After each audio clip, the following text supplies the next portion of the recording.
بسم اللہ الرحمن الرحیم۔ السلام علیکم ورحمۃ اللہ وبرکاتہ۔ عزیز طلباء، امید ہے آپ سب خیر و عافیت سے ہوں گے۔ آج کا ہمارا نیا ٹاپک ہے جس کا نام ہے علم اسباب نزول۔ اسباب نزول کا علم، یعنی سبب نزول کیا ہوتا ہے، شان نزول کیا ہوتا ہے۔ تو آج ہم اس ٹاپک پر گفتگو کریں گے۔ سب سے پہلے یہ ذہن میں رکھیں کہ ہم آج کے اس لیکچر میں 3 اہم امور سے گفتگو کریں گے۔ تعارف، اس میں سبب نزول کی تعریف وغیرہ آئے گی۔ قرآن کے 2 حصے، قرآن کے کچھ حصے ایسے ہیں جو کسی سبب کی وجہ سے نازل ہوئی ہیں، یعنی جن کا کوئی نہ کوئی شان نزول ہے، اور کچھ حصے ایسے ہیں کہ جن کا شان نزول نہیں ہے۔ اس کے بعد آخر میں ہم اس کی اہمیت بھی بیان کریں گے۔ تو آئیے سب سے پہلے ہم اس کی تعریف دیکھتے ہیں۔ اسباب نزول سے مراد وہ واقعات، حوادث اور سوالات ہیں جو کسی آیت یا چند آیات کی نزول کا باعث بنے۔ مثلا قریش نے ان حضرت صلی اللہ علیہ وسلم سے روح، اصحاب کہف اور ذوالقرنین کے بارے میں پوچھا تو ان کے جواب میں سورہ کہف نازل ہوئی۔ ایسا بھی ہوا کہ آپ صلی اللہ علیہ وسلم یا صحابہ کے دل میں کوئی خیال آیا اور جلد ہی اس کے مطابق کوئی آیت یا آیات نازل ہو گئی، اور وہ آرزو ان کا سبب نزول بن گئی۔ تو بنیادی طور پر تو اسباب نزول سے مراد وہ واقعات اور حوادثات ہیں جو کسی آیت کی نزول کے باعث بنتے ہیں۔ لیکن کبھی کبھی ایسا بھی ہوتا ہے کہ آپ صلی اللہ علیہ وسلم کے دل میں کوئی خیال آیا یا صحابہ کے دل میں، تو اس پر بھی کوئی آیت نازل ہو جاتی ہے۔ اس کو آپ مثال سے سمجھ لیں۔ مثلا آپ صلی اللہ علیہ وسلم کا بار بار آسمان کی طرف چہرہ مبارک کو کرنا تاکہ قبلہ تبدیل ہو جائے، اور پھر قبلہ تبدیل ہو گیا۔ سیدنا عمر رضی اللہ تعالی عنہ نے نبی اکرم صلی اللہ علیہ وسلم سے عرض کی، یا رسول اللہ، اگر ہم مقام ابراہیم کو مصلی بناتے تو اچھا ہوتا۔ اسی وقت آیت واتخذوا من مقام ابراہیم مصلی نازل ہوئی۔ تو کبھی کبھار ایسا بھی ہوتا ہے کہ صحابہ یا آپ صلی اللہ علیہ وسلم کی کوئی تمنا ہے، وہ ذہن میں بات آئی تو اس کے مطابق وہ آیت نازل ہوئی۔ اگلا جو ہمارا آج کے لیکچر میں جو اہم بات ہے وہ ہے نزول قرآن کے اعتبار سے قرآن مجید کے 2 حصے، یعنی نزول قرآن کے اعتبار سے قرآن مجید کے 2 حصے ہیں۔ پہلا حصہ یہ ہے کہ قرآن مجید کا وہ حصہ جو بغیر کسی سوال یا حادثہ کے نازل ہوا ہے، یعنی جس کا کوئی سبب نزول نہیں ہے۔ ایسی آیات اکثر و بیشتر مندرجہ ذیل مضامین سے تعلق رکھتی ہیں، یعنی ہم کچھ خاص مضامین بتائیں گے، ان مضامین میں کوئی سبب نزول نہیں ہے۔ وہ آیات جن میں انبیاء سابقین اور امم سابقہ کے واقعات بیان کیے گئے ہیں، تو ان آیات کا کوئی شان نزول نہیں ہے۔ زمانے ماضی کے واقعات بیان ہوئی ہے جن آیات میں، ان کا بھی کوئی شان نزول نہیں ہے۔ وہ آیات جن میں مستقبل میں پیش آنے والے غیبی واقعات کا ذکر ہے، ان کا بھی کوئی شان نزول نہیں ہے۔ قیامت کے متعلق آیات، وہ بھی کسی سوال یا کسی حادثے کے طور پر نازل نہیں ہوئی۔ عذاب اور ثواب کے متعلق آیات۔ تو یہ 5 قسمیں ایسی ہیں کہ جن میں عام طور پہ کوئی سبب نزول یا کوئی حادثہ یا کوئی سوال نہیں ہوتا کہ جس کے بعد یہ آیات نازل ہو۔ یہ 5 مضامین ہیں۔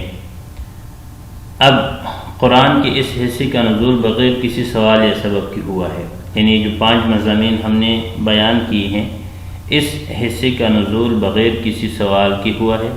قرآن میں ایسی آیات اچھی خاصی تعداد میں موجود ہیں۔ ان کی نازل کرنے کی غرض یہ ہے کہ مخلوق خدا کو سیدھی راہ دکھائی جائے۔ یہ آیات سیاق و سباق کے ساتھ مربوط و متصل ہیں مگر کسی سوال کے جواب میں نازل نہیں ہوئی، اور ان میں کسی چیز کا حکم بھی مذکور نہیں ہے۔ قصہ ہے، قصے کو بیان کیا ہے، باقی احکام بھی عام طور پہ ان میں نہیں ہوتی اور نہ ہی کسی سوال کے جواب میں نازل ہوتی ہے۔ دوسرا حصہ، ہم نے کہا تھا کہ قرآن کے 2 حصے ہیں، تو دوسرا حصہ قرآن مجید کا وہ حصہ جس کی نزول کا سبب سوال یا کوئی حادثہ ہے، یعنی سوال کے جواب میں آیات نازل ہوئی یا کسی حادثہ کے متعلق آیات نازل ہوئی۔ یہ قرآن مجید کا دوسرا حصہ ہے جس کو ہم اسباب نزول بھی کہتے ہیں، شان نزول بھی کہتے ہیں۔ اس کے آگے مثالیں آ رہی ہیں کہ کسی شروع میں ہم نے بتایا بھی کہ روح اور اصحاب کہف سے متعلق آپ سے سوال کیا تو سورہ کہف نازل ہوئی۔ یہ ساری اس کی مثالیں ہیں۔ تیسرا جو ہمارا آج کے لیکچر کا اہم ٹاپک ہے وہ ہے اہمیت، یعنی اسباب نزول کی اہمیت ہے یا نہیں ہے اور کتنی اہمیت ہے۔ تو آئیے اب ہم دیکھتے ہیں کہ اس کی کیا اہمیت ہے۔ قرآن مجید کی تفسیر سبب نزول کی معرفت کے بغیر مناسب نہیں ہو سکتی، کیونکہ جس دور میں اور جن حالات میں قرآن مجید نازل ہوا ان حالات کو جاننا بے حد ضروری ہے کہ یہ آیت کسی حادثہ یا کسی سوال کے جواب میں نازل ہوئی ہے۔ تو اس سے ہمیں اندازہ ہو رہا ہے، کچھ علماء کے اقوال بھی ابھی آئیں گے جس سے اسباب نزول کی اہمیت کا اندازہ لگایا جا سکتا ہے۔ قرآن مجید جن حالات میں نازل ہوا ہے ان حالات کو جاننا ضروری ہے۔ اگر وہ حالات آپ کو معلوم نہ ہو تو ایسی صورت میں آپ کو قرآن مجید کی صحیح فہم حاصل نہیں ہوگی۔ اب کچھ علماء کے اقوال ذکر کرتے ہیں جن سے اسباب نزول کی اہمیت کا اندازہ لگایا جا سکتا ہے۔ امام واحدی رحمۃ اللہ علیہ سبب نزول کے متعلق لکھتے ہیں کہ آیت کا تفسیر اور اس کے غرض و غایت کا علم اس کے سبب نزول کے بغیر نہیں ہو سکتا، اور اس کے سبب نزول میں کوئی بات کرنا جائز نہیں سوائے صحیح روایت کی جنہوں نے قرآن کی نزول کا زمانہ پایا ہے۔ تو مطلب یہ ہے کہ سبب نزول کے بغیر آیت کی تفسیر ممکن ہی نہیں ہے، اور سبب نزول میں بھی ہم صحیح روایت ذکر کریں گے، یعنی ہر روایت نہیں لیں گے۔ اس پر بھی ابھی بات ہوگی کہ بہت ساری روایات ہوتی ہیں، سبب نزول میں ہم کس قسم کی روایت لیں گے۔ سبب نزول آیت کے مقصد اور تفسیر میں مددگار ثابت ہوتا ہے۔ امام ابن تیمیہ رحمہ اللہ تعالی فرماتے ہیں وَمَعْرِفَةُ سَبَبِ النُّزُولِ يُعِينُ عَلَى فَهْمِ الْآيَةِ فَإِنَّ الْعِلْمَ بِالسَّبَبِ يُورِثُ الْعِلْمَ بِالْمُسَبَّبِ، یعنی سبب نزول کی پہچان کسی آیت کے فہم و ادراک میں مدد دیتی ہے، اس لیے کہ سبب کے علم سے مسبب کا معلوم ہونا ایک فطری بات ہے، یعنی جب وہ سبب کا علم آپ کو ہو جائے تو اس کا مطلب ہے کہ مسبب بھی آپ کو معلوم ہوا، تو اس لیے یہ سبب نزول کا جاننا بہت زیادہ ضروری ہے۔ اسی طرح امام جلال الدین سیوطی رحمہ اللہ تعالی عنہ امام ابن دقیق العید کا قول ذکر کرتے ہیں کہ سبب نزول کا علم قرآن کے معانی اور فہم کا قوی ذریعہ ہے، یعنی اگر سبب نزول ہمیں کسی آیت کا سبب نزول معلوم ہو تو ہم قرآن کے معانی اور فہم کو اچھی طریقے سے سمجھ سکیں گے۔ علامہ شاطبی رحمۃ اللہ علیہ نے لکھا ہے جو شخص قرآن سمجھنا چاہتا ہے اس کے لیے اسباب نزول کا جاننا ضروری ہے، یعنی اگر کوئی آدمی یہ کہے کہ میں اچھے طرح سبب قرآن سمجھنا چاہتا ہوں تو اس کے لیے ضروری ہے کہ سب سے پہلے وہ اسباب نزول کا علم سیکھیں اور پھر اس کو قرآن مجید کے سمجھنا آسان ہو جائے گا۔ اسی طرح ایک اور بہت بڑے عالم شیخ ابو الفتح القشیری کہتے ہیں سبب نزول کا بیان قرآن کے معانی سمجھنے کا ایک قابل اعتماد طریقہ ہے، یعنی قرآن کے معانی سمجھنے کے بہت سے اور بھی ذرائع ہیں، لیکن سبب نزول یہ قرآن کی معانی سمجھنے کا ایک قابل اعتماد طریقہ ہے۔ اگر آپ کو کسی آیت کا بیک گراؤنڈ معلوم نہیں ہے تو آیت کو سمجھنا بڑا مشکل ہو جاتا ہے۔ اب جس طرح شروع میں ہم نے بتایا کہ سورہ کہف نازل ہوئی تھی کسی سوال کے نتیجے میں کہ انہوں نے اصحاب کہف کا پوچھا تھا۔ اسی طرح سورۃ الحجرات، یہ ایک خاص بیک گراؤنڈ ہے ان آیات کا، وہ بیک گراؤنڈ سببی نزول ہے، شانی نزول ہے۔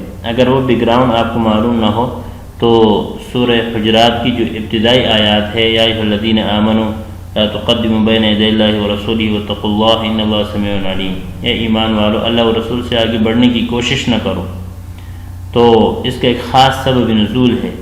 اگر وہ آپ کو معلوم ہو جائے، جس کو ہم بیک گراؤنڈ کہتے ہیں، تو آسانی سے یہ آیات بھی سمجھ میں آ جائیں گی۔ اب یہ جتنے بھی ہم نے اقوال ذکر کیے ہیں، تقریباً ہم نے 5-6 اقوال ذکر کی سبب نزول کی اہمیت کے بارے میں، ان اقوال سے واضح ہوتا ہے کہ اگر آیات کا سبب نزول معلوم نہ ہو تو اس کا مطلب پوری طرح سمجھ میں نہیں آ سکتا، اور مفسر آیت کے معنی بیان کرنے میں سنگین غلطی کر سکتا ہے۔ ان تمام اقوال کا یہی نتیجہ نکلتا ہے، جتنے بھی علماء نے، بہت بڑے بڑے علماء ہیں، ان کی بات ہم نے نقل کی ہے۔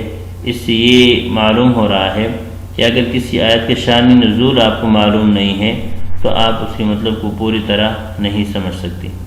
اسی طرح بہت ہی بڑا مفسر ہو، وہ آیت کے معنی بیان کرنے میں سنگین غلطی کر سکتا ہے۔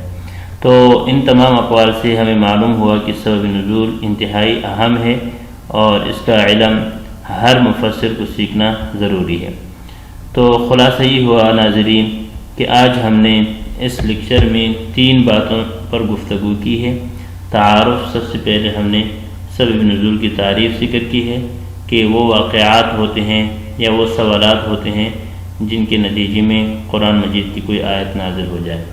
اس کے بعد ہم نے قرآن مجید کی 2 حصے بتائے کہ ایک حصہ وہ ہے جو بغیر کسی سبب نزول کے نازل ہوا ہے، اور اس کے مضامین بھی بتا دیے کہ یہ مضامین ہیں، اور ایک حصہ وہ ہے جو سبب نزول کے نتیجے میں وہ نازل ہوا ہے، اور آخر میں ہم نے اس کی اہمیت بڑی تفصیل کے ساتھ بتا دی، اور علماء کی تقریباً 5-6 اقوال ذکر کیے جن سے اندازہ ہوتا ہے کہ سبب نزول انتہائی اہم ہے، اور اس کے بغیر قرآن کو سمجھنا مشکل ہے، اور کوئی کتنا ہی بڑا مفسر ہو، وہ سبب نزول کے بغیر قرآن سمجھنے کی کوشش کرے گا تو اس سے سنگین غلطی ہو سکتی ہے۔ تو آج کا یہ لیکچر تھا، امید ہے آپ کو یہ لیکچر سمجھ آیا ہوگا۔ انشاءاللہ اگلے لیکچر میں ہم مزید اس کی مثالی بھی دیں گے، اور سبب نزول کی جو روایات ہے اس پر بھی ہم تفصیل سے گفتگو کریں گے انشاءاللہ۔ جزاکم اللہ خیرہ، احسن الجزا۔ السلام علیکم ورحمۃ اللہ وبرکاتہ۔